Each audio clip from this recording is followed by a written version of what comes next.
One more time at least.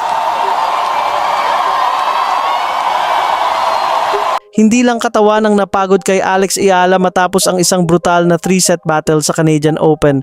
Pati emosyon bumigay. Matapos niyang talunin si Cathy McNally at umabante sa round of 16, makikitang pagod na pagod at emosyonal ang Pinay tennis star.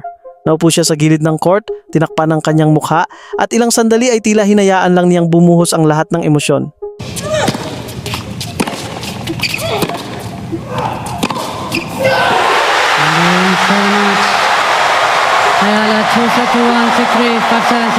At sa likod ng kanyang laban, nandyan ang mga Filipino fans na walang tigil sa pagsigaw at pag-cheer para sa kanya. Pero nang marinig at maramdaman niya ang suporta ng mga kababayan, mas naging emotional ang lahat. Enjoying yourself. Kamusta tayo ngayon, Toronto? Huwag nyo nga yung mga bandila nyo, patingin! Okay, wait, I don't know if they understood that. But there are so many Filipinos in the crowd tonight, so many flags, thank you! Ramdam na ramdam ni Alex kung gaano kalaki ang naging ambag ng Filipino crowd sa kanyang laban. I am eternally grateful. I mean, I just came off Washington, so I really feel like this is a celebration.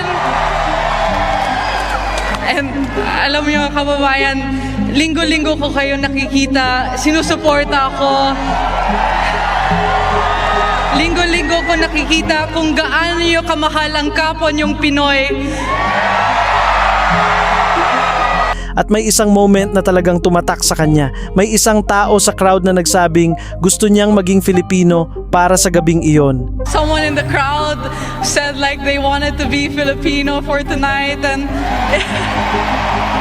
I don't know, that stuck with me because actually I went to like a Bad Bunny concert and I felt Puerto Rican for that night. So I mean, for the Filipino community to also have that impact on other people, you know, the Canadians have been so hospitable to me. They've been amazing these past couple of days.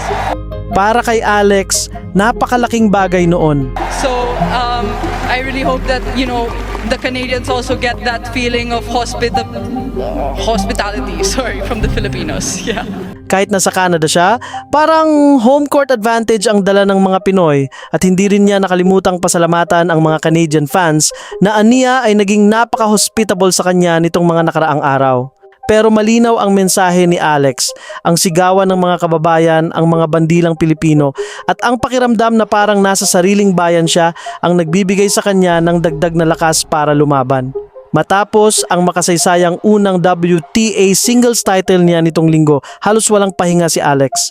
Pagod, sakit sa paa, pressure at sunod-sunod na laban, lahat ay kinailangan niyang lampasan.